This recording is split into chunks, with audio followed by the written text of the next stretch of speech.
Hello and welcome back to another episode of Orange Juice, news and notes around the world of insoles. I am your host, Owen and back with us, we have Chris Gregory, community outreach coordinator, footwear specialist, insole specialist, um, competitive athlete, marathon runner extraordinaire. So, how are you, Chris? What's going on?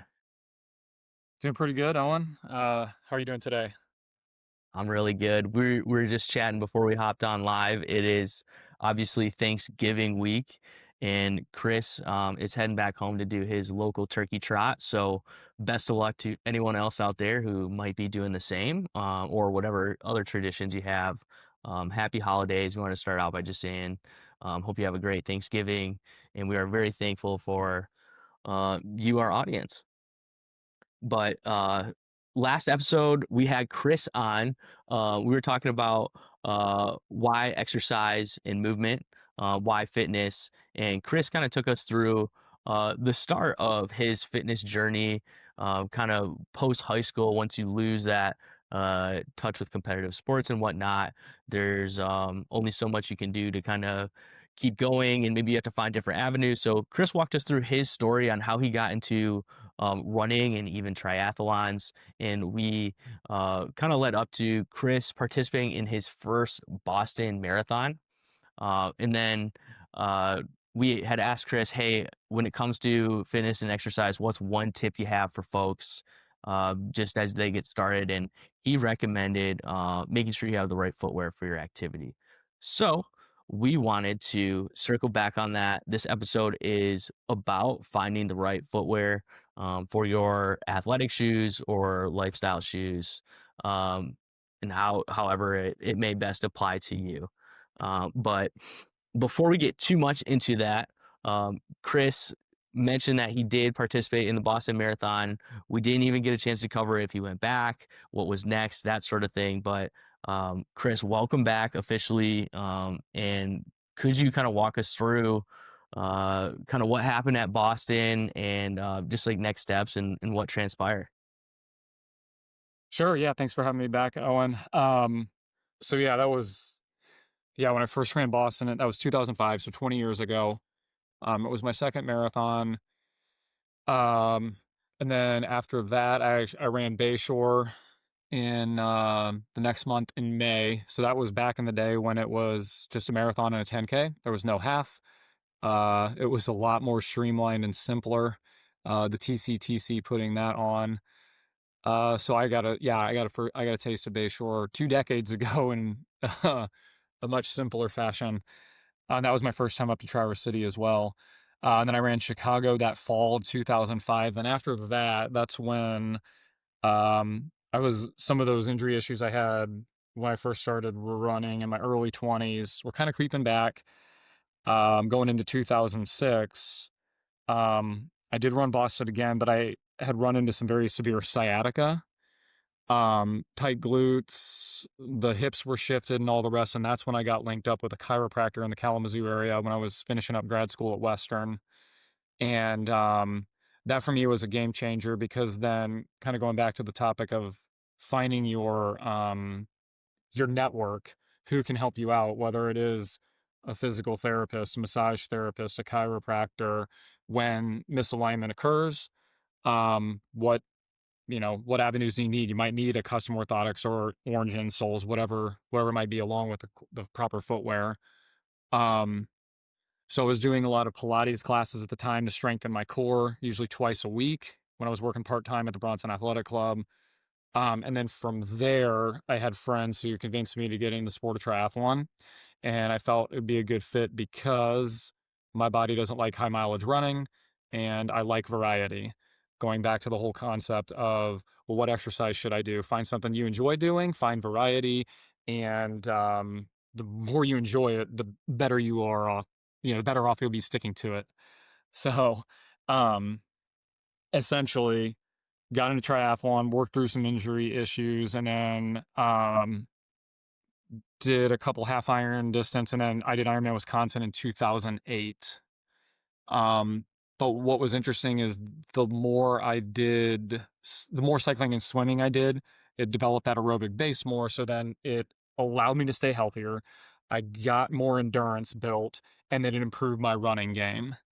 And that was really cool. Along with keeping that network of folks, my sports medicine professionals to help keep me healthy, essentially. Like if you're a competitive runner into like the triathlons and whatnot, we had someone else, his name's Michael Cannon on the podcast. He is a triathlete. He's done similar events and whatnot, and he said the exact same thing where it was just that natural transition and a great way to stay well rounded.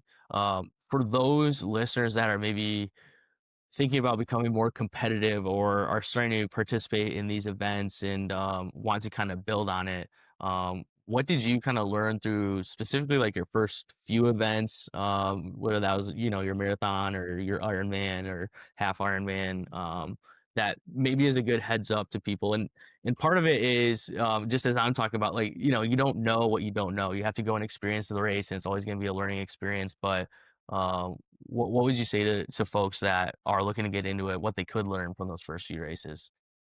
I always tell folks start with shorter distances first off, and make sure that you enjoy it and you like it and you can find a way to stay healthy. And then from there, do your research, do your homework. Obviously, for me, with a degree in exercise science, I already had the understanding of training philosophy, um, nutrition, because that's a huge thing, especially the longer you go. Making sure that you're fueling properly day to day, but then during training and during event. And then find, for me, it was that triathlon club in Kalamazoo that I joined, and they were the ones who kind of helped guide me through this realm of the unknown. And the chiropractor I got linked up with was he was on the triathlon team. Like his clinic sponsored the team. And then I also got linked up with a massage therapist at the Bronson Athletic Club. So it was one of those deals where I had a chiropractor, I had a massage therapist, and I was doing Pilates regularly. So that group of folks, they helped me guide me through. We did workouts with a swim coach. You could either go once or twice a week. So that's how I was able to learn more about swimming. And, yeah, they helped me go, whatever, recommended a local bike shop that was the team sponsor, et cetera, get the right, get a bike and all that fun stuff. So basically surround yourself, do your own research and surround yourself with folks who join a club or a group who have been there before and have that experience, then they can guide you. Such a great point. Yeah, it's not going to be any one thing, especially when you're competing and especially when you're trying to take on a challenge like that. Running and um, triathlons as well. It really does push your body, and it's a great way to compete with yourself and stay motivated and stay fit. And we talked about all the benefits that come with that. But again, yeah, it takes a lot of different elements to get it right. Chris is building some momentum. He's participating in these different events and whatnot. And where did that kind of ultimately lead you over the next several years, Chris? So after doing, get more into triathlon, I ended up moving to Grand Rapids after my Kalamazoo days. So when I was living in Grand Rapids, when I competed at Ironman Wisconsin, a few more half irons. The big thing was I started pace leading 2007 and then 2008 as well in the Riverbank Run 25K, which is a very well known event in Grand Rapids. It's the national championships for that distance, 25K, which is about 15.6 miles. Um, so I started pace leading there, which basically are folks that hold a sign and help people run a consistent pace as a metronome to help them hit a specific goal time, or that specific pace, whatever their calculates for them. And that then led me to meeting more people on the triathlon team in Grand Rapids, who were sports medicine folks at the Metro Health, and then the race director for Grand Rapids Marathon, because I ran that in '06, '07, '08. And then through getting linked up with Riverbank Pacing, then got linked into pacing at the Grand Rapids Marathon, meeting the race director, Don Kern, and those Metro Health sports professionals, PTs, um, physician, etc. So from there, the pace coordinator for Grand Rapids got me then linked to the pace coordinator for Chicago Marathon. And so I've been a pace leader at Grand Rapids, I don't know, 15, 16 times. I've lost track, maybe 17. It's crazy. and then was a pace leader at Chicago 9 times. Nike was our sponsor for that. So we got a bunch of Nike gear, Yep. comp entry. But then even like right in that time frame, I got linked up with another guy out of Pittsburgh, and his company was called marathonpacing.com. At the time, they were sponsored by Under Armour for 3 years when I joined. And after that, we were sponsored by Skechers. And so I have worn a lot of different shoes, and that was kind of that barefoot minimalist era. Newton, and then Skechers had like a little bit of a rocker bottom, but they were super lightweight and had the flex kind of, if you remember the Nike Freeze back in the day. The Skechers shoes were kind of based off of that concept, with a little more cushion underfoot. So, anyways, yeah, I started pace leading, and then met a guy, John Reed, who then got me linked up with Michelob Ultra Runners, and then I was sponsored by Michelob Ultra Runners from 2010 to 2016. So I was racing for Michelob Ultra Runners with my expenses covered to run marathons around the country, and then the pace leading, we had our expenses covered, and then you had to hit your time, obviously, but depending on the event, we might have a vendor sponsor. Air Force and Dayton was New Balance. Akron Marathon was Brooks. And once again, Chicago was Nike. So we would get singlet, shorts, shoes, and then being sponsored by Under Armour and then Skechers. So I'm wearing all these different brands of shoes. Newton, also, yeah, Brooks, Asics, Skechers, Nike, Saucony, because Saucony, they were the sponsor of Glass City in Toledo. So we'll just stop it there. But I've been raced a lot for Michelob Ultra as a sponsored marathoner, and then with all the pace leading and different vendor sponsors, wore a lot of different shoes in that performance run line. And at the time, Under Armour and Skechers had actually their performance run line was fantastic. That that is awesome, Which and people don't realize that. what a fun hobby that spiraled into something that you know, you got to kind of travel around and do a lot of stuff and uh, collect some awesome gear. I'm sure they were having you try all the latest shoes and whatnot. And Yep, now, obviously, you're at Playmakers fitting customers for running shoes, but also insoles, of course, and a variety of shoes. It's not just running shoes, but they also have, you know, hiking shoes, work boots, you name it. So kind of hopping into getting the right shoe for your activity, Chris.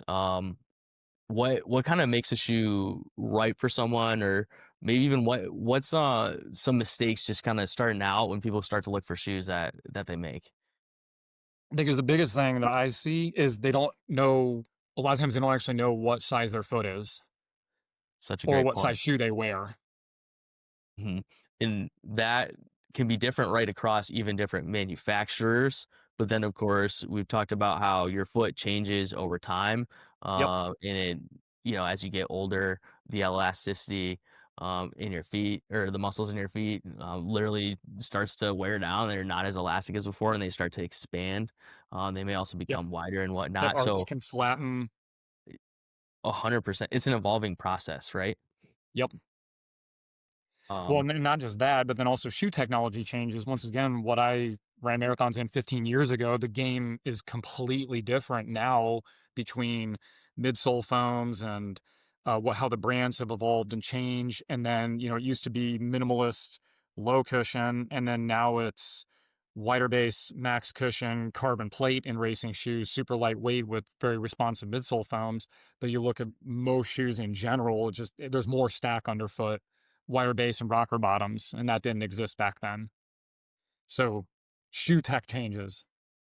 Absolutely. You know, it's not fair to necessarily say like, "Hey, I've worn Skechers in the past or I've worn Nike in the past and that's always worked for me. So that's what I'm Yep. going to get today," because exactly like you said, their models are consistently changing, updating, and while a lot of times it's for the better, the reality is everyone's foot's different. They're going to react differently to this type of technology and whatnot, or different types of technology in the shoes. So yeah, I love it. Just not making those, I guess, like assumptions that this is what's going to work or this is my size and whatnot. So Correct. Because it s- works for a friend or family member or coworker, and then like, oh, I've heard about Hoko or I've heard about On. Um, you know, so and so loves them. I think they're gonna be great for me. Well, they could be, but let's go through the fit process. Let's measure your foot. Let's do the gait analysis with the iPad. Big thing is like testing cars. We'll bring out 3 or 4 shoes once we know what size you are, and then your feet will tell the story. what feels best on your foot and also what activity, which I know we're going to be leading into as well. Because I know for me, the shoes I run in daily training are different from the shoes that I race in. But Absolutely. then all the shoes that I wear there are then completely different from the ones I wear here at work when I'm on my feet or then when I'm doing my strength training stuff. So they're all kind of compartmentalized into their specific function. Chris, for those folks who maybe haven't been into like a specialty running store, specialty comfort store, is usually kind of how they're categorized, or just like a sit and fit shoe store. What is kind of your process, or what goes into it? Because I know people. I mean, it can be as simple as someone walks in and grabs a shoe and says, "Hey, I want to try this on," and like, yeah, you're probably going to try it on, but a lot more goes into it. So what's kind of the rest of it if someone doesn't know? For sure. Yeah, we have 6 steps with our fit process. Um, and we'll like kind of lump them all together here in whatever order I come up with. But essentially, to me, one of the biggest things is obviously measuring when necessary, especially a brand new customer doing the gait analysis with the iPad, but really asking the questions to me that qualifying and asking what are you using them for? What surface are you going to be on? What's worked for you in the past? Do you have any injuries? Um, you know, essentially what do you like? Do you like something that's firmer, more cushioned? Because even within a brand, take Brooks for example, some shoes are more cushioned and feel a little more plush, and then others feel a little bit firmer. And they'll fit a little bit differently as well, even though it's the same brand. And folks aren't always aware of that. Like, oh, I wear Brooks. That's great. That's an awesome brand. What model? 100%. Like, Yeah. because we carry what, maybe 15, 16 different models within the Brooks brand. So those models will fit, like the Brooks Ghost Max is going to fit completely differently from the Hyperion. 100%. So yeah, asking those questions, then of course educating the customer after going through the gait analysis and saying, all right, I'm going to pull out these shoes, and here's why. Does that 100%. person need support because we're seeing some overpronation, the ankle rolling in, or maybe the heel shifting at the back? Um, Basically, that helps filter down the wall because we have, I don't know, 150 to 200 options in the run walk specialty realm. So it can be very overwhelming. And that's our job, to help customers, uh, narrow down the wall Mhm. so they're not trying to just, throw a dart at a dartboard. It also makes our job easier. Filter it down. What are the best 100%. options? Yeah. And one thing that comes to mind, and something that we highly encourage in the past, and obviously Chris encourages, is there's this trend of shopping online. Imagine trying to do this online. It could take days, weeks, months, maybe even a year to find the right shoe if you're ordering one and trying it on and no, this isn't right, and then sending it back. And not to mention, you're not getting that professional advice from folks that are sitting there, and not sitting there, but that are actively fitting people for shoes every single day. For sure, and that's the nice thing too is with that return policy, the happiness guarantee, we, give a loose 60 days on that. If they come in and get the professional help from us, go through the fit process and try on a bunch of different things, figure out what they believe is the best for them, well, go home, take it through your day-to-day process, whether it's a work shoe, a lifestyle shoe, or it's one you purchase for running, see how it fits and feels, and then if it doesn't work, bring them back, and we'll go back to the drawing board and see if we can't find something that's maybe a little bit better. Yeah, and at Orange Insoles, we're the exact same way. Obviously, we consider ourselves sister company with Playmakers, and uh, Playmakers was started well before Orange Insoles, so a lot of our kind of foundational pillars are from them. But sincerely, yeah, we want you to try the insoles, or they want Playmakers wants you to try the shoes during that activity, because you can't always simulate that in the store, or maybe even it's over a longer period of time. And we are confident that whether it's shoes or insoles, that one of them should work out for what you're looking for, and that you are going to get the result. But a lot of it is preference, and it might take a little bit of testing and kind of trial and error to get the right fit. That's exactly right, and that's why We have all the steps of the fit process and offer that return policy, that happiness guarantee, because we want customers to um, find something that works for them and then believe in what we're doing here in store and keep them as loyal customers, returning over and over again, whether it be for sandals in the summer, running shoes, and then hiking boots or winter boots in the winter. Whatever season, whatever footwear needs, we have all of those different things for various aspects of life. And Chris, you're sitting down, you're spending time with these folks and obviously asking these questions, and then based on your familiarity with the different shoes and styles and whatnot, you're going to make recommendations. And so you bring out those shoes and someone's kind of putting on a shoe. What is someone looking for in a shoe that fits well? What might they be experiencing? And then on the flip side, I was going to ask you, what are some signs that maybe a shoe doesn't fit right as well? Sure, yeah, a shoe that fits well, to me, like underfoot, the midsole foam is going to feel both cushioned yet supportive at the same time for one's liking. Think of a mattress, like you want to have that right kind of density, Yeah. where you just feel comfortable, where it just feels nice underfoot. Um, and then of course you want, um, let me see here, with lengthwise, you want to have a roughly index fingers length at the end of the shoe. Obviously, if you're doing something active like running or hiking where the toes could be moving to the end, yeah, you want a little bit more space. Might be a shred different for lifestyle day to day. Um, but you want a little bit of extra space, roughly an index finger's width at the end. And then on the sides, like you don't want your foot swimming around, right? You don't want it to be too loose or generous up front in the forefoot, and you don't want your feet kind of spilling over the sides, pushing against the mesh, the upper. And also, you want to feel like you have a good lockdown at the heel. So I'd say those are the primary components if we're talking underfoot with the midsole, forefoot, and then back at the heel.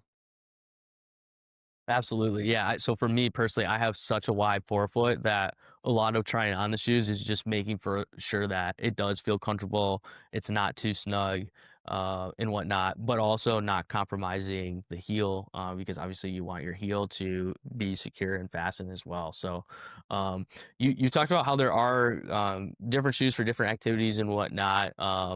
And is could you just go into a little more detail about kind of how shoes are maybe made differently or what some of those features are?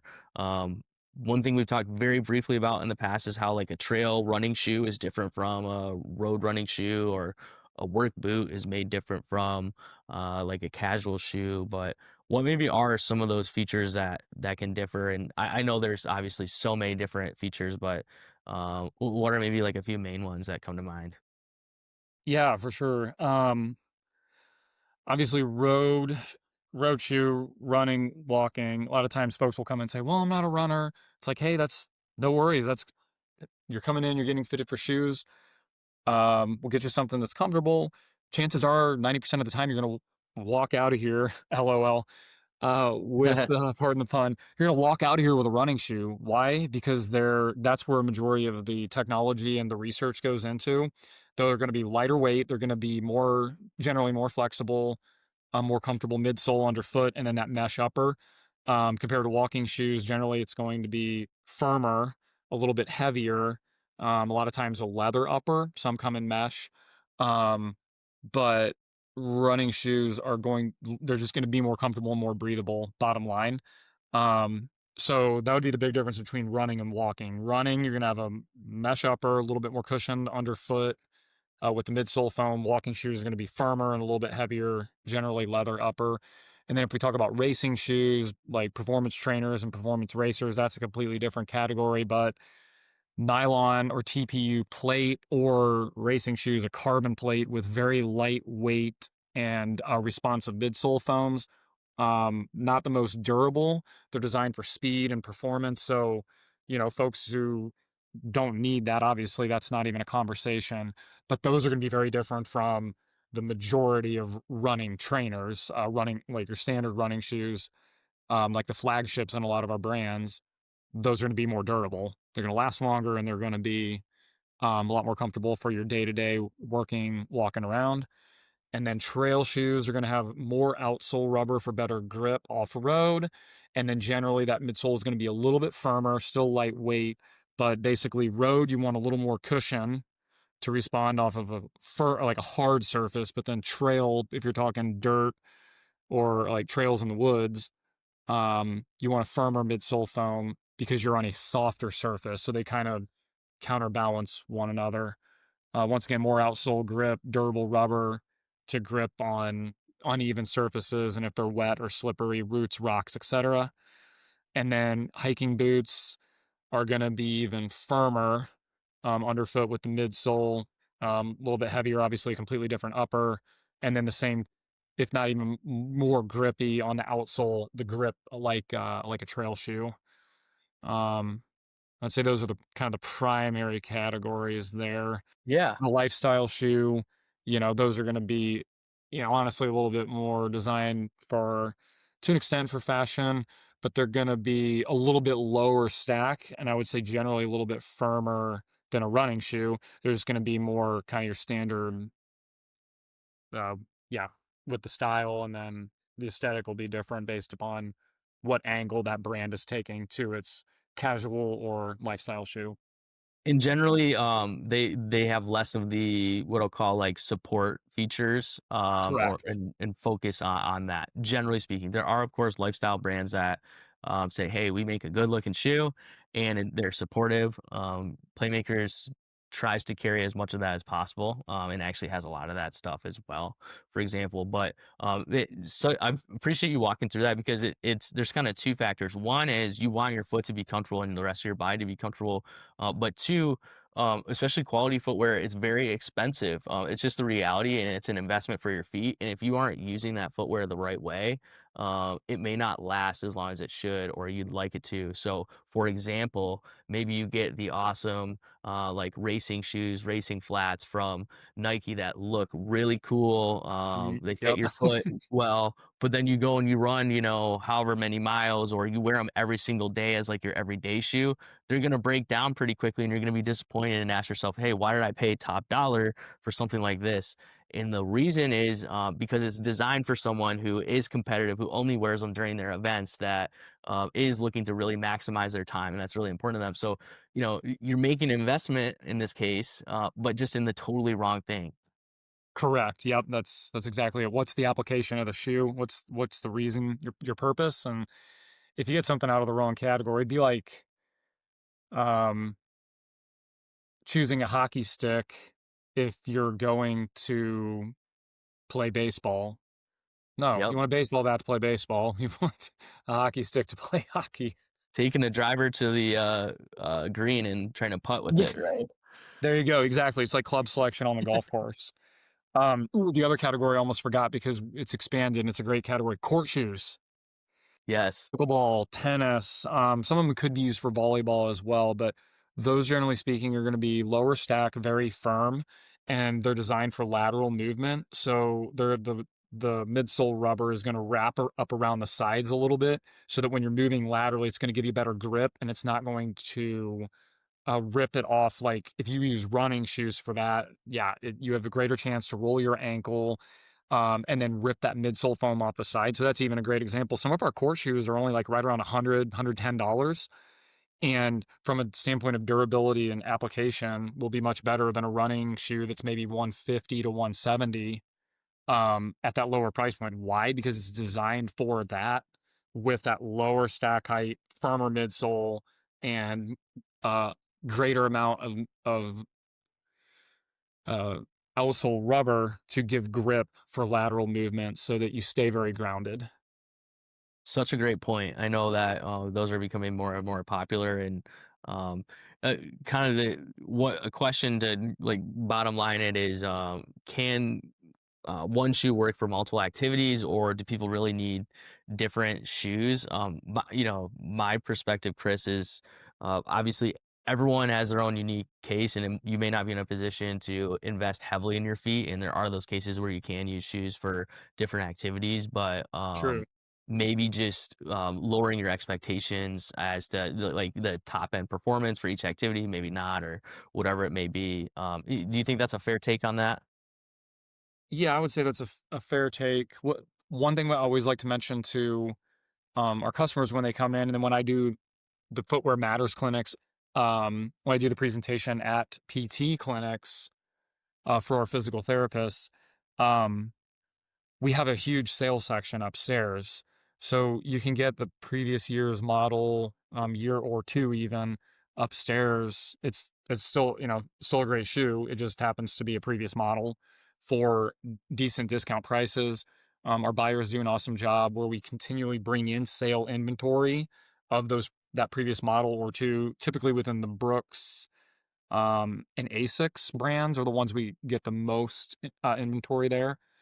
So you can find awesome options in upstairs in the sale area, in which case, if you find a shoe that's normally 165, you get it on sale for 120. That's great. You could buy two pairs there, and then rotate them. You get more life out of them. But I would say that's always an option.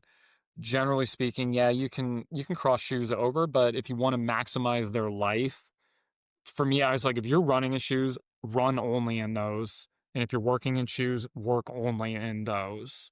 Have your athletic footwear, whatever sport it is, and you're wearing them for just that for two reasons. One, maximizing the life of the shoe, but then also minimizing your chance for injury because the more you wear your shoes down, then the sooner your body will start talking to you. And then if you haven't made the investment there, then you could be coming to our injury clinic on Wednesday nights or going to a physical therapist, going to your doctor and asking, saying, why is my foot bothering me? Oh, you have plantar fasciitis. Why is my knee? Oh, well, you've got IT band syndrome, whatever it might be.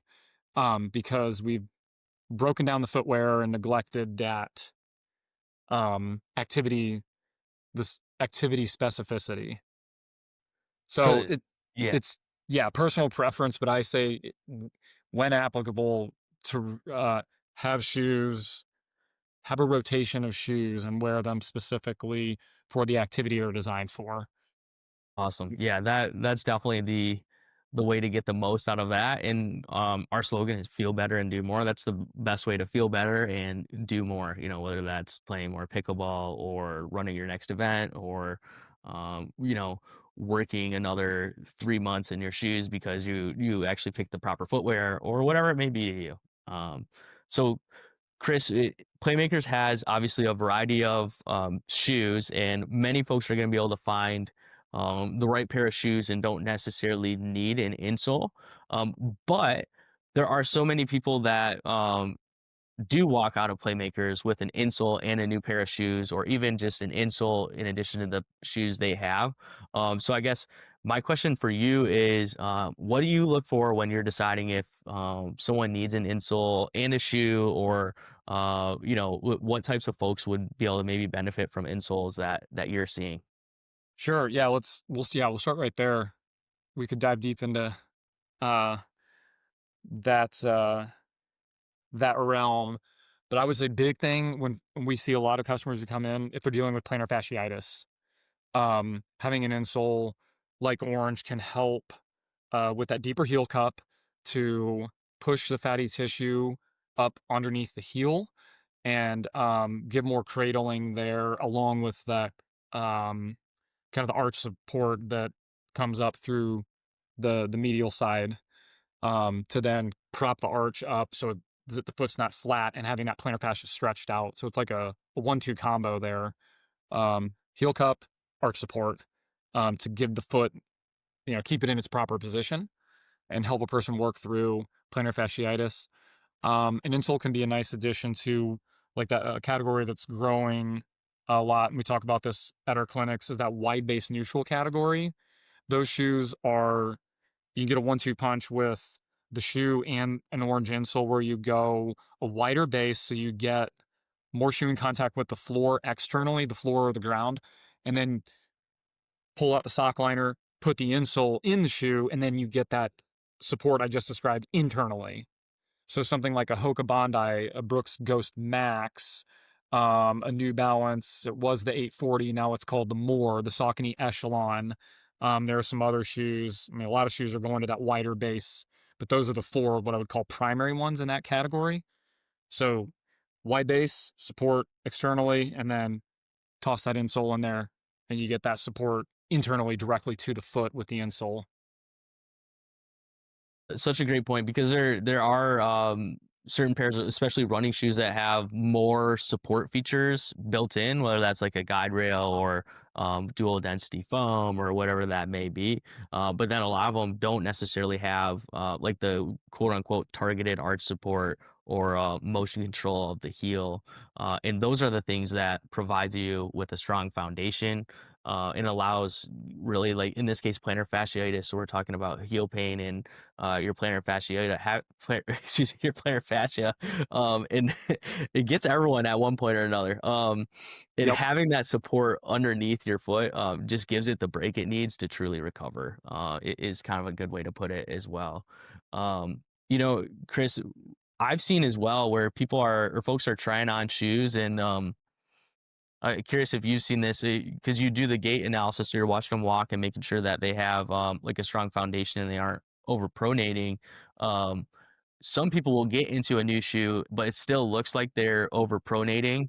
And I found that maybe adding an insole in that case is a good kind of tell or a good way to say like, hey, maybe you could benefit from an insole is when they aren't necessarily fully supported by that shoe right out of the gate. Have you seen that?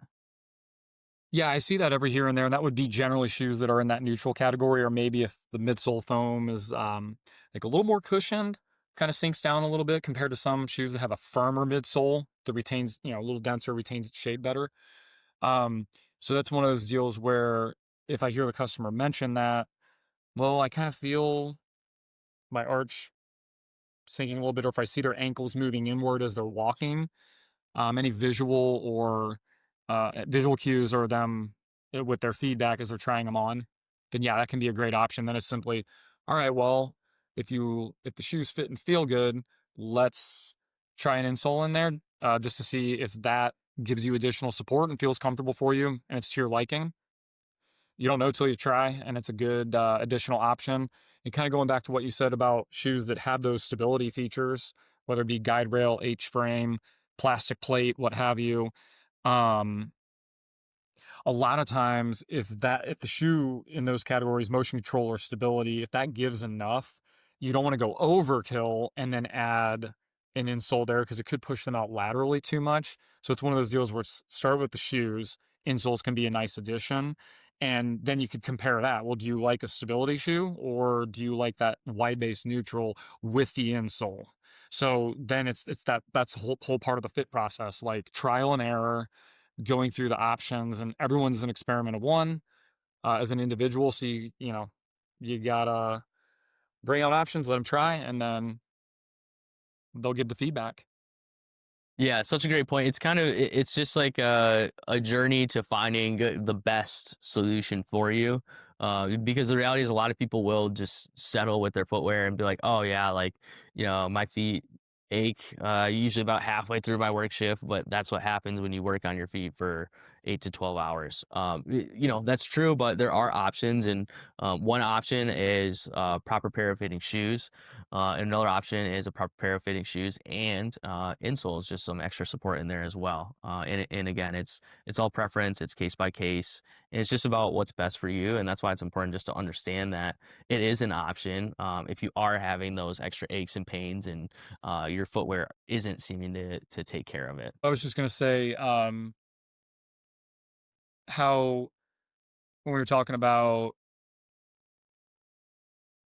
aches and pains, and if someone's dealing with that, well, it could be one of three things: the shoes aren't fitting right, they're too tight, or they're too loose, or a lot of cases they're simply broken down, and it's time to replace and get new shoes. Because that shouldn't be the case. You shouldn't be in pain or feeling aches, whether it be at your feet, your knees, your hips. That means something, your equipment's not right. So replace your equipment. If your change oil light kept coming on in your car, or you realized that your tires were really worn down, you wouldn't just keep driving your car, right? I mean, people, this from a fitness professional, as a trainer, that was a lot of times an analogy. It's like if you would take the time to replace your, get your car maintenance taken care of or whatever needs to be done there, why wouldn't you do the same with your body? Because you only get one body. So invest in the right 100%. equipment, right? Replace shoes when they're broken down. If you're feeling aches and pains, then replace them. Or maybe it's the wrong shoes, or maybe you need insoles as an addition in there. Um, just pay attention to the signs because you shouldn't be in the aches and pains. 100%. I couldn't have said it better myself, and that's such a great analogy. Like your car costs money, and I Yep. think that's why people stay up on it. But your life is precious and truly priceless, right? And that's why it's so important to stay up on top of this stuff and investing a little bit in your health and fitness. It really will go a long way. Have you had an experience where someone maybe came in with like the wrong pair of shoes or whatever, and you got them in the right pair, and they were like, "Oh my gosh, this makes such a big difference." Yeah, I know I can't think of any like Uber specific ones, probably Right, just one, all the time, right? If we're but being honest.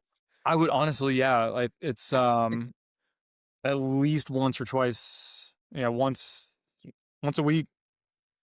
Well, I was gonna say once or twice a week, but I would say weekly, when I'm more regularly on the floor. And yeah, you have that moment where there was a gal I worked with. It was probably 6 weeks ago or so. She was really hesitant. She was in with her sister, but it was like, I don't want sneakers. I don't like how they look.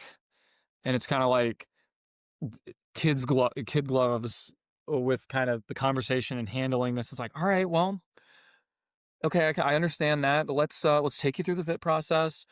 Yep. Luckily, these shoes come in a variety of different colors. We'll see what works the best for you, which feels great. And then as we went through the fit process, her sister was encouraging, and I was, um, just taking her through the steps and trying to be as positive as possible. And then eventually, once we got shoes on her foot, it was like game changer. Where it's like, "Oh my 100%. gosh, these are way more comfortable than what I've been wearing." And it's like then the light bulb goes off and it's like, "Whoa." And then, yeah, it feels good to get to that point and them, Yeah, you just realizing. don't know what you don't know, right? If you've never Yeah, had that right pair of footwear, it's hard to say what it's like, and it's great. It is fantastic, whether that's just the shoes or a good pair of shoes with insoles. Like I said, I just feel so obligated to mention that because there are, absolutely folks that find the right pair of shoes and that's everything. But then there are so many other folks as well that plug in the insoles, and it's kind of that same aha moment, if you will, that happens. We're like, oh wow, this can really help out. Like my work boots or whatever it may be. Um, Chris, exactly. if you had to give one piece of advice to someone who's maybe shopping for new shoes right now, what would you tell them? Oh, man. I think biggest thing, if I'm talking broad perspective, find the shoe that fits your foot the best and feels the best. Um, and that's what we're here to do, help our customers with the fit process. But what I feel like the most common theme that we get, I would say in the store is, well, I don't like the colors. I don't like that color. I don't like how it looks. I don't like the aesthetic. So then, in order to get to that point of finding what fits and feels the best, I think it would be two things: not being so caught up with how they look and the aesthetic, and two, being willing to pay the make that investment to what the shoes cost. So it's kind of like those three big things. And then once again, we have a lot of great shoes, previous models upstairs in our sale area, which can be used as an option when necessary. We're always here to, find the right fit for people's budgets. But the investment's going to be well worth it. So be okay, be very okay with that. Like understand that that's going to be part of it, but they're going to be durable. They're going to last, and quality shoes will take care of your body. 100%. It's truly an investment in yourself and your well-being. For us, we always recommend, especially if you're in the Lansing area, to head to Playmakers. Just talk to them a little bit about kind of where you're at in your fitness journey, or even if it's like work wise or you have an injury or whatever it may be. Just tell them kind of where you're at, and let them maybe show you a couple options, and just see what it's about. And if you're not in the Lansing area, really, I'd encourage you to just look up your local shoe store that's maybe more of that sit and fit, so to speak, or running specialty store. Most communities tend to have them, but just head in and check out some shoes, and shop local and see what they can do for you. Anything else for our listeners, Chris? Thank you so much for another awesome episode. Very informative. Yeah, you're welcome. I would say, kind of thinking, if we're going back to the beginning, there, like with my journey and talking about being open. Oh, I'd say that's another thing too, is like, as a side note, being open to different brands. I think a lot of our customers are really good about that, not necessarily being like a brand loyalist, like, oh, I only wear these. Our Yeah. bodies change, but then more importantly, shoe technology changes. If I'm thinking back to the beginning, with my first like 5 to 10 marathons, I was at that time I was wearing Nike and Mizuno. That was like, for those first handful, those were the brands 20 years ago. And then once again, I've worn many shoes and brands throughout the years. And currently, I joke with my wife. I was kind of a Hoka skeptic years back, and so I joke with my wife and say, like, I'm a Hoka guy now. Like, they're the real deal. Like, I love Hokas. Hoka and Asics are my go-to brands nowadays.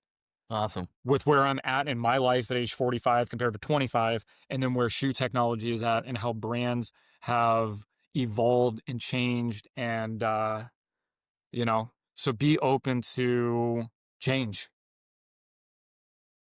There you have it, folks. Be open to change. Listen to your foot. Don't put yourself in a box. Just put shoes on your feet. See how they feel. Give them a try. And at the end of the day, we promise you that it'll be worth it. You'll feel better. You'll be able to do more. And it's really just going to compound into a long and happy life. But thank you to our listeners. We appreciate it. And we'll catch you with another episode of Orange Juice.